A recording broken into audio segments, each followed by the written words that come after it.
Well, Beau Willimon, creator of House of Cards, back up at the Emmys again. You're in quite a few categories, drama series. You've got, I believe, 5 actors nominated this year.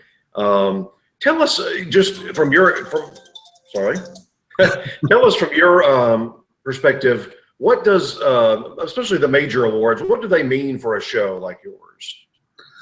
Well, when we first started this show a number of years ago, none of us had really made television before. David Fincher hadn't, I hadn't, Kevin and Robin had only dabbled in television a bit, so we didn't really have any expectations. Our hope was to make a good show, hope that people liked it, and you know, we didn't even know when excuse me, when we first started out whether we would be eligible for any of the awards out there, because we were streaming our show on Netflix, and we didn't know if that was within the rules. So that first season, where we got this overwhelming response worldwide that far exceeded any expectations we had, and then had the great honor of being nominated for a whole bunch of awards in a number of award ceremonies, was really icing on top of icing for us. You know, it is really hard to make anything in Hollywood. It sort of seems like a miracle to me that any television show gets made.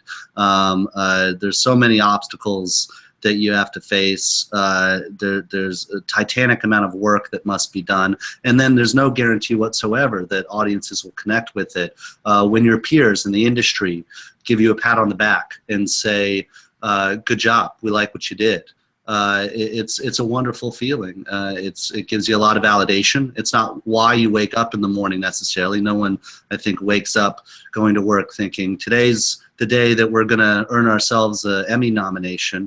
You just wake up and go to work to try to do the best work you're capable of doing. But when your peers welcome you into the fold like that, it's a big deal. It feels good. And especially for us who, like I said, had very little experience in television and weren't sure whether the television industry would embrace us. They did, and that's a wonderful feeling. As you started this third season, I thought it was a difficult challenge to take such a, I'm going to use the word despicable character like Frank Underwood.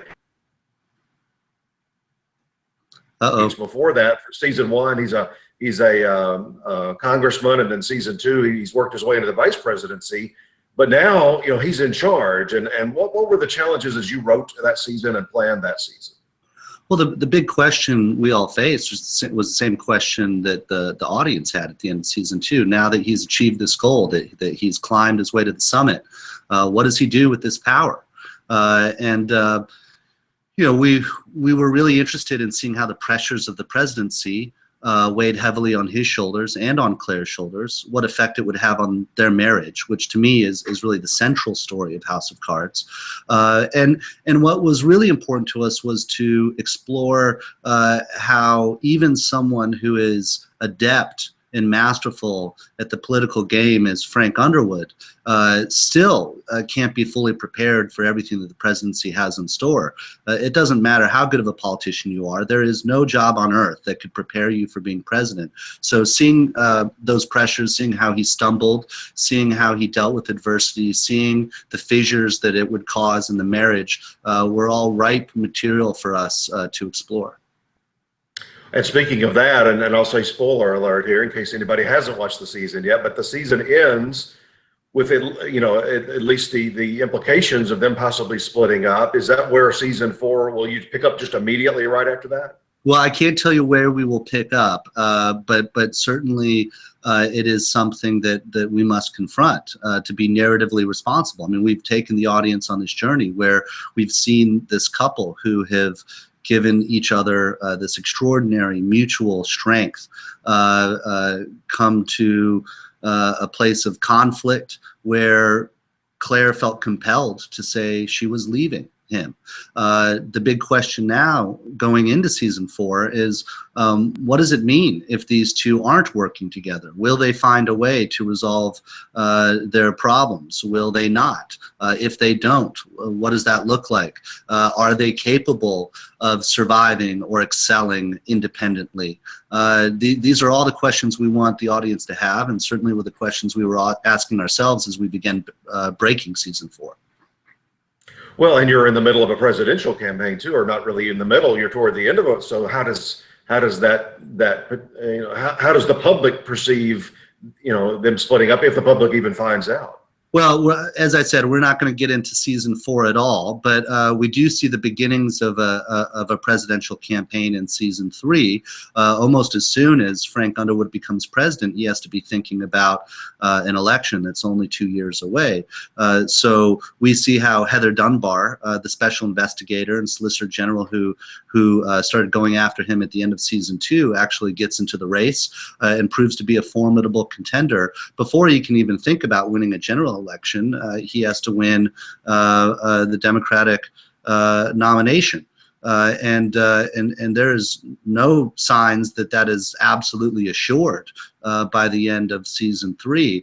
I think that seeing Francis Underwood in a race, having to deal with a campaign while he's trying to run the country is new territory for us, the audience. I mean, ostensibly this guy has run in many campaigns over his years as a congressman, but certainly not one at this level.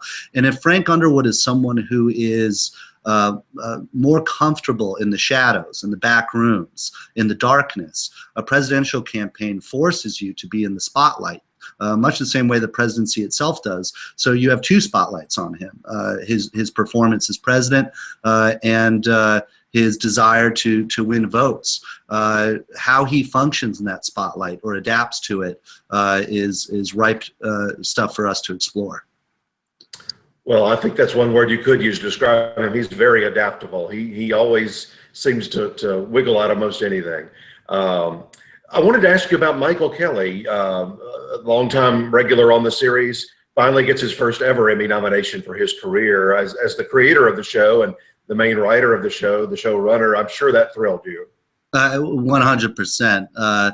Michael is just a wonderful human being. He's nothing like his character in real life. He's warm, he's generous, he's always got a smile on his face. He's got a deep well of talent, and he works his butt off. He is one of the big reasons our show has had any sort of success over the last several years. I think people are fascinated by the character that he created. He's enigmatic and mysterious. You strangely find yourself rooting for him, even though he is doing, to use your words, some pretty despicable things along the way. And in season 3, we got to see layers to this character that we had never explored before, and that the character himself might not have even been aware of. Michael Kelly, in my opinion, deserves every accolade that could possibly be heaped upon him. But for him to get this nomination this year for the extraordinary work he did in season 3 seems so deserving. I'm so happy for him. In fact, the day that the Emmy announcements for those nominated came out, we were filming in the Oval Office, and he was there in that scene, and I walked in, and he had not heard yet, and so he got to learn there in the epicenter itself on our sets about this nomination. He was pretty emotional and certainly thrilled. So I'm just really happy that his hard work has gotten the recognition that I think it definitely deserves. Well, his episode submission is that first episode from season 3, which he's basically a co-lead in that episode because so much of it's centered around him fighting his way back from the injuries. That's right. We spend about the first 30 minutes, half of that episode, almost entirely with Doug Stamper. That was a big choice for us to make. We had never done that before in House of Cards. The show is mostly through the point of view of Francis and Claire Underwood, and here we tried something different. We told the story through the point of view of another character.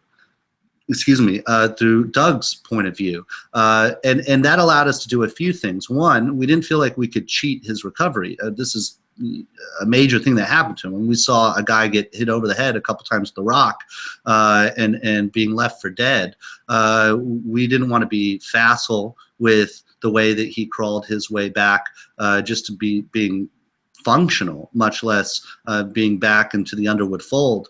So we felt like we really needed to lean into that story. But it also allowed us to treat time in a different way. Typically, House of Cards episodes are anywhere from 2 days to 2 weeks of fictional time.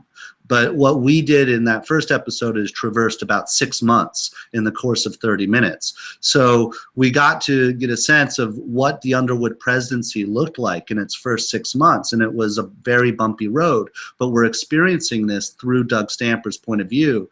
And I think that the audience also, just like Doug, is eager to get back into the inner sanctum to see what's going on behind the scenes with the Underwoods.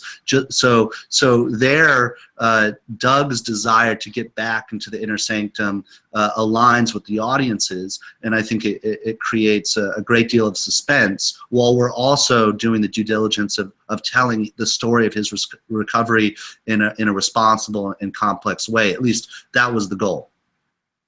Well, and you bookended the season with another big, Doug episode. Unfortunately for Rachel Brosnahan's character, was also Emmy nominated, by the way. Tell us about just, she wasn't seen this entire season. You see glimpses of him looking for her throughout. Why end the season on that? What was the impetus for that?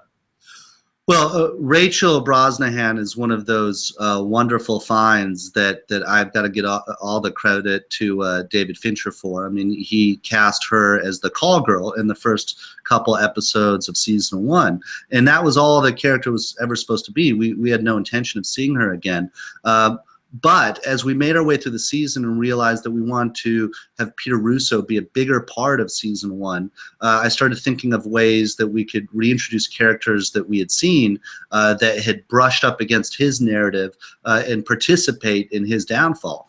So we went back to the call girl, and I'd remembered she'd done strong work. If only a little bit of work, she'd done strong work in those first couple episodes. And I thought, well, let's give this a chance. Let's see what can become of this character. And Rachel dazzled us with every scene she did. So that led to a pretty complicated relationship between her and Stamper that had never been planned as part of the series.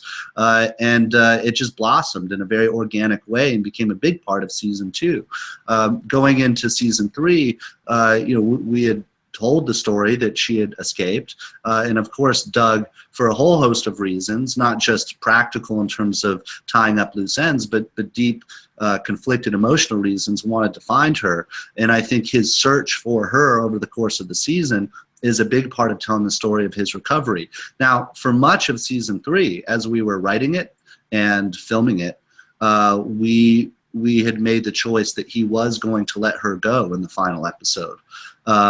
But in prep for the final episode, in scrutinizing the script again, I felt that actually to complete his journey of recovery, it meant closing the door on that chapter. And the only way to do that was to, in a way, become a brother in blood with Frank Underwood, to take the final step to show the degree of his loyalty. And it was a pretty brutal thing to consider, but we have a lot of brutal aspects to our show. And so I went to Michael and I said, I'm having second thoughts here. I think that Doug might have to do her in. And he thought for a second, and the first words out of his mouth were, "Oh man, people are going to hate me." But then he immediately said thereafter, "But yes, you're right. We have to do it. That's what Doug would do." And once we acknowledged that, there was no turning back. And I think it made for a much stronger episode and a much more complex character. So you and your team were as conflicted as he was. You kept us on that edge of will he do it, won't he do it, the whole episode. That's right, and we felt that way the whole season. But in fact, we were pretty certain that he was going to let her go. I mean, we had thought, well, we've done all this work to explore Doug's human side with his brother, and in dealing with his physical and psychological limits as a result of his injury. We had thought that letting her go was actually the more surprising thing, the least expected thing. But as we got closer to it, we realized, he might have the impulse to let her go, but ultimately he can't. He is tied at the hip to Frank Underwood. And if that's the case, then that means he has to complete what he set out to do. But yeah, it was a tug of war for us behind the camera as much as it was for Doug Stamper in front of the camera.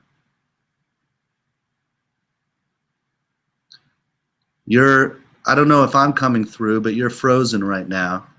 Oh, it's been halting here and there, but I think it'll be okay once we look at the final video. Sometimes it does that when we're live. Okay. Rachel's a really good example of, the casting eye that you have and your casting director have. Another one from this season was Lars Mikkelsen playing the Russian president, and a pivotal episode. Of course, he was in several, but that episode where the Underwoods are in Russia, I think it's chapter 32 is also the one submitted by Kevin and Robin as their acting episode. Tell us that was such a key episode, I think, in the whole evolution of the show. Tell us a little bit more about that one. Well, first of all, I love Lars Mikkelsen. He is an extraordinary actor, and you mentioned our casting directors, Julie Schubert and Lorraine Mayfield, who are a huge reason that we're able to do anything of any value out here in Baltimore. Our sort of belief is cast well and get the hell out of the way, and they bring us the most wonderful people. Lars being one of them, and with Lars, I wanted a character for Petrov that was intimidating, but also sly, someone who had a physical presence, but clearly a very cerebral and intelligent reserve, and he just checked off the columns in all of those categories, and we brought him out here and did a lot of preparation and work, but ultimately you don't know until you put these characters on the screen together what sort of chemistry will be there. And we were so thrilled when we did the third episode of season 3, the state dinner, to see that the chemistry he had with Kevin and Robin individually and together was just electric. So going into chapter 32, where the Underwoods travel to Moscow in order to take care of this situation with Michael Corrigan, a gay rights activist who's imprisoned there.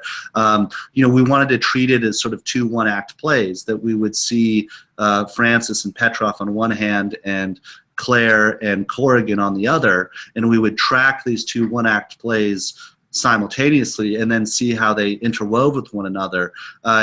When you're that focused and you're dealing with so few characters in a very limited time frame, you can really dig into the scenes and the moments and the nuances more.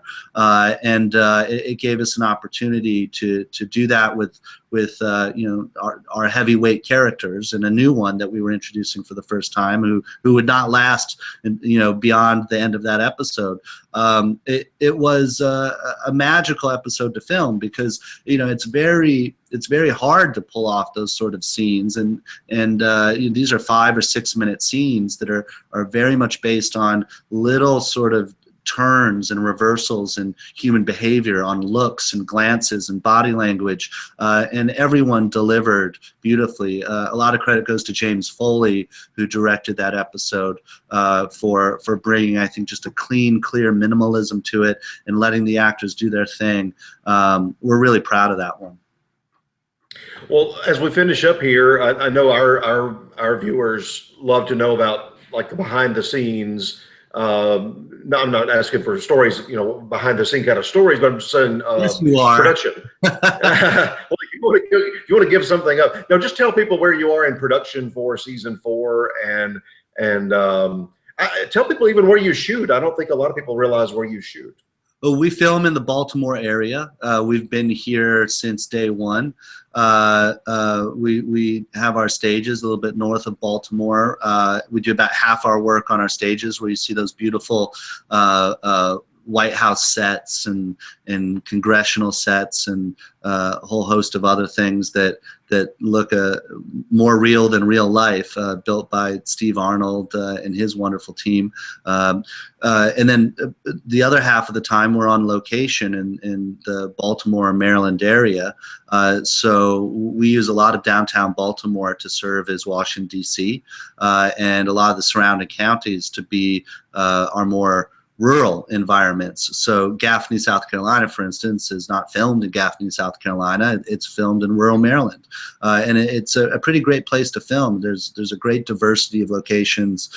We have all the vendors and crew that we need out here, and so yeah, 6.5 months of my year is spent here in beautiful Maryland. And we do shoot in DC occasionally when we can, but it's pretty cost prohibitive for us, and there's also a lot of restrictions security wise for where you can shoot, so it's not the easiest thing to do in the world. I understand those restrictions. I mean, rolling up next to the Lincoln Memorial with 15 giant trucks is not necessarily what Homeland Security wants to see, but it does make it a little tough for us to film out there. So yeah, we're about almost halfway through filming season 4 here in Maryland, USA.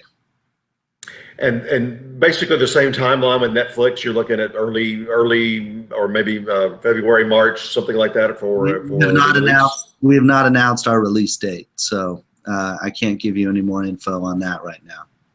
Okay. Well, listen, good luck at the Emmys. Now that Breaking Bad is gone, there's going to be a lot of new winners across many categories. So we want to see House of Cards in some of those. I'm really sad to see Breaking Bad go. It's one of my favorite shows of all time, as it was pretty much the rest of the world's favorite. And I think Vince is such an extraordinary talent.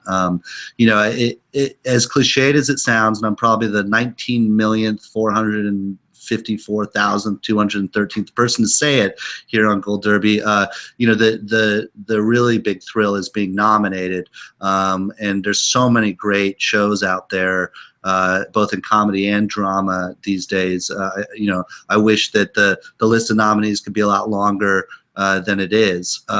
We feel just pretty fantastic to be in such great company, and they're all deserving shows. I'll be clapping for anyone who wins if it's not us. Did I lose you? Nope. I heard all of that, and good luck on the Emmys, and we hope to see you there. Thank you so much. Pleasure talking to you. You too. Bye.